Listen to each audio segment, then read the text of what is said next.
Hello friends, नमस्ते। और आप सब लोग कैसे हैं? ईश्वर से प्रार्थना करता हूँ आप लोग स्वस्थ एवं मस्त रहें। आज का वीडियो एक बहुत ही महत्वपूर्ण टॉपिक पे है। ऐसा टॉपिक जिससे मुझे लगता है कि आज के जो पेरेंट्स, जो टीनेजर्स बच्चों के जो पेरेंट्स हैं, वो शायद इन सबको फेस कर रहे होंगे। इसलिए आज मैंने सोचा क्यों ना हम इस मैटर पे एक वीडियो बनाकर लाएं। हालांकि एज ए टीचर मैं देखती हूँ बच्चे, जो टीनेजर्स बच्चे हैं, काफ़ी मतलब प्रॉब्लम को फेस करते हैं। वो अपनी बात किसी को बताने से डरते हैं और अंदर ही अंदर उन्हें एक अजीब तरह की उलझन में रहते हैं। तो मुझे लगा क्यों ना एक वीडियो के द्वारा हम ये बात पेरेंट्स तक पहुंचाएं। ऐसा नहीं है, इस टॉपिक पे वीडियो बहुत सारे बने होंगे और बहुत सारे लोग हैं जो पेरेंटिंग पे वीडियो बनाते हैं, पर मेरा वीडियो कोई पेरेंटिंग के लिए नहीं है। मैं एज एक तरह का एक प्रॉब्लम जो फेस कर रहे हैं लोग इस वक्त, उस पर मैं एक आम सरल ही बहुत ही सीधे शैली में बात करना चाहती हूँ, जो एक आम नागरिक, एक आम माँ बाप जो कि पढ़े लिखे ना हो वो भी समझ सके कि कैसे हम इन ग्रोइंग एज बच्चों के साथ में हमें कैसे डील करना चाहिए। देखिए, जो टीन एजर्स, जो बच्चे होते हैं ना, जो ये एज होती है ना, इसे हम एक बवंडर कहते हैं। इसमें बहुत सारे चेंजेस होते हैं। बच्चा जो है खुद भी नहीं समझ पाता है कि उसके साथ में हो क्या रहा है। और वो जो चेंजेस, उसका हेल्थ चेंजेस, मतलब फिजिकली चेंज होता है, उसका मेंटली चेंज होता है। और इस चीज़ में जो बच्चा नहीं समझ पाता कि मेरे साथ हो क्या रहा है, तो उसके लिए एक बहुत ही, समझ लीजिए कि उसको एक ऐसे साथी की ज़रूरत होती है, एक ऐसे फ्रेंड्स की ज़रूरत होती है जिससे कि वो अपनी सारी बातें शेयर कर सके। और हमें लगता है कि इससे बेस्ट फ्रेंड उसके पेरेंट्स से ज़्यादा अच्छा और कोई हो ही नहीं सकता है। फ्रेंड्स बनाते हैं, फ्रेंड्स भी बनाते हो, लेकिन कभी कभी अगर गलत फ्रेंड्स उनकी संगति में आ जाते हैं तो इसी एज में बच्चे जो है बहक जाते हैं। तो इसीलिए इस टॉपिक पर मुझे लगा कि वीडियो ज़रूर बनाना चाहिए। देखिए, हमें जो है, हम आज मैं आपको कम से कम 10 टाइप्स बताऊंगी, टॉपिक्स बताऊंगी जिस पर हम बच्चों से कैसे डील कर सकते हैं इस बच्चे को। क्योंकि इस समय जो बच्चे जो है ना, अपनी बातों को ही उनको लगता है कि सही है, और वो दूसरों की बातें, मतलब उनको अगर आप रोक टोक ज़्यादा पसंद नहीं करते हैं, आप अगर उनको समझाने की कोशिश करते हैं तो उनको लगता है कि ये लोग तो बहुत ही पुराने ज़माने के हैं और हम तो मॉडर्न हो चुके हैं, हमें हमारी तरह ज़िंदगी जीने देना चाहिए, ये हमारे बीच में फालतू का इंटरफेयर कर रहे हैं। तो ये सारी चीज़ें आना स्वाभाविक है। ये हम उन बच्चों को गलत नहीं कह रहे हैं, उनके दिमाग में आता है। लेकिन हम पेरेंट्स, क्योंकि हम पेरेंट्स, देखिए, स्कूल में हर चीज़ की पढ़ाई होती है, बहुत सारी स्किल्स है जिसको सिखाया जाता है, लेकिन पेरेंटिंग का कोई स्कूल नहीं होता। और ना हम एक्सपीरियंस से ही सीखते हैं। क्योंकि मैं खुद एक पेरेंट, टीनेजर से बच्चों की पेरेंट्स हूँ, तो मुझे भी लगता है कि इस चीज़ों को कहीं कहीं हम खुद को मजबूर पाते हैं। हम चाहते हैं कि हमारे बच्चे इस तरह से रहें, इस तरह, लेकिन हम उस चीज़ को नहीं उनके साथ में कर सकते हैं, क्योंकि कहीं कहीं हमें भी झुकना पड़ता है, हमें उनकी बातें माननी पड़ती हैं। तो इन्हीं सब जो वहाँ पर चलती है ना जद्दोजहद, उसमें हम बच्चे को कैसे, हाँ, क्योंकि हमें अपने फ्यूचर की नहीं, हमें अपने बच्चे की फ्यूचर की चिंता है, तो हमें उसे कैसे रास्ते पे लाना है, इस टॉपिक पर आज हम बात करने वाले हैं। तो सबसे पहला कि हमें जब हम हमारे बच्चा ग्रोइंग एज यानी टीन एज में आ चुका है, तो उसकी मेंटल तो इतनी हो ही चुकी है कि थोड़ा जो है वो अच्छा बुरा समझ रहा है।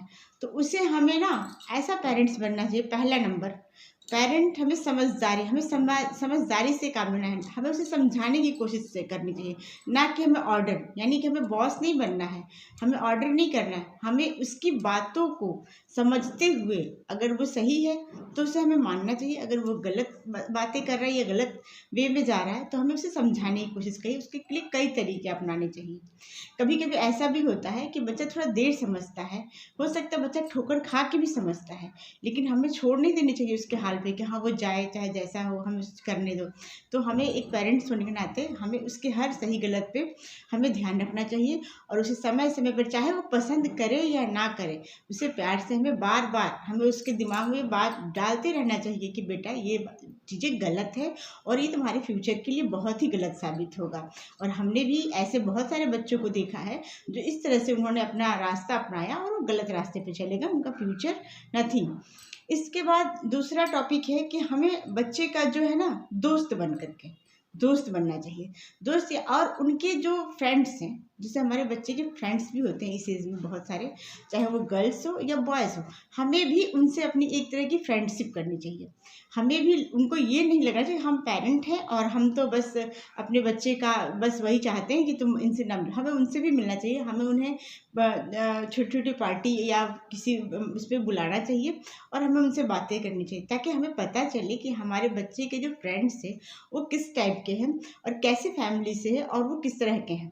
तो ये चीज़ें हम जब जान लेते हैं, तो हम अपने बच्चे से फिर डिस्कस करते हैं कि हाँ, ये लड़का या लड़की अच्छी है और ये जो है इसके साथ में तुम्हारा कोई प्रॉब्लम नहीं है, और कोई अगर कोई गलत है तो उसके बारे में भी हम बता सकते हैं।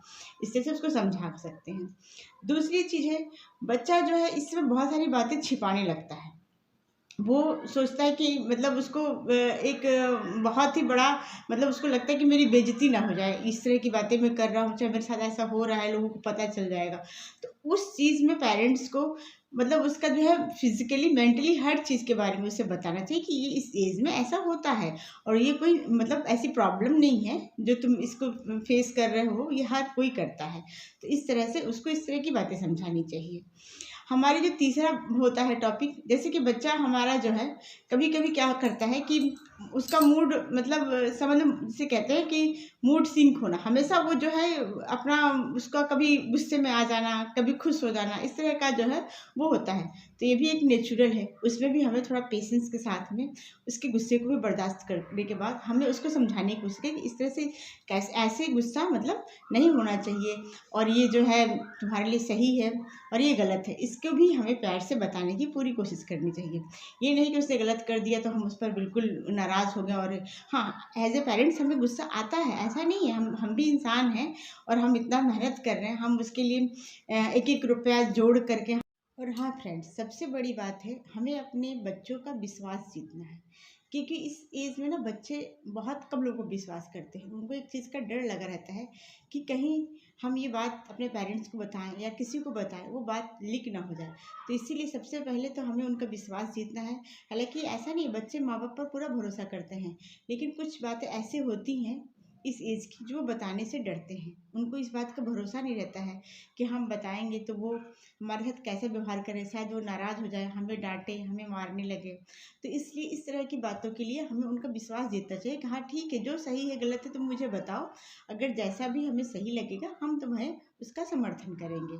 तो इस तरह का माहौल, और आप घर का माहौल कुछ इस तरह का मतलब बना के रखें कि बच्चों को अपनी कोई भी बात करने में आपको निसंकोच आपसे कह सके। अब ये तभी संभव है जब हम उनके साथ हम फ्रेंडली बिहेव कर सकते हैं। इस एज में एक और प्रॉब्लम होती है, बच्चों को प्यार मोहब्बत में बहुत जल्दी जाते हैं। उनको लगता है कि नहीं, ये जो अगला मतलब मेल या फीमेल जो भी है, उनके प्रति ये एक तरह का जो किशोरावस्था होता है, वो अट्रैक्शन का एज होता है। वो प्यार नहीं, वो समझते तो नहीं है, लेकिन वो अट्रैक्शन होता है, जो कि हमें ये चीज़ें उनको इस एज में समझ में नहीं आती है, लेकिन हम जहाँ तक समझते हैं वो धीरे धीरे वो भी समझ जाते हैं। तो इसके बारे में भी हम उन्हें समझा सकते हैं। उन्हें बहुत ज़्यादा रोक टोक करने की ज़रूरत नहीं है, एक समय पर वो समझ ही जाएंगे, ऐसा नहीं है कि वो नहीं समझेंगे, लेकिन हमें उन पर थोड़ा हल्का सा नियंत्रण रखते हुए उनको हमें छूट देनी चाहिए और आज़ादी देनी चाहिए। अगर वो कहीं जाना चाहते हैं, घूमना चाहते हैं, उन्हें घूमने दीजिए। ऐसा नहीं है कि वो मतलब वो चले ही गए, तो ऐसा नहीं, हम ज़्यादा बांध के रखना भी ठीक नहीं होता है।